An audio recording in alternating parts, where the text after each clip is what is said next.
आम्हाला मुकलेलं आहे ह्याचं वाईट वाटतंय आणि त्याच्यासाठी आम्ही पोलिसांना कळकळीची 16 तारखेपासून आम्ही सर्व कुटुंबीय पोलिसांच्या ताब्यात आहोत.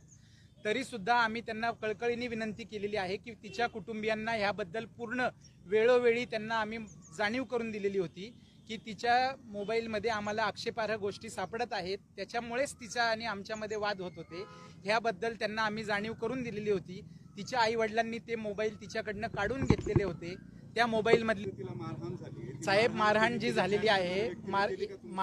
झालेली आहे मारहाणीचे तुम्ही सेक्शन्स बघा, मारहाणीचं स्वरूप बघा, मारहाणीचं सर्टिफिकेट बघा. मारहाणीच्या सर्टिफिकेटमध्ये 324 ची मारहाण आहे. ती काय अशी 307 किंवा जीव घेणं हल्ला तिच्यावरती झालेला नाहीये.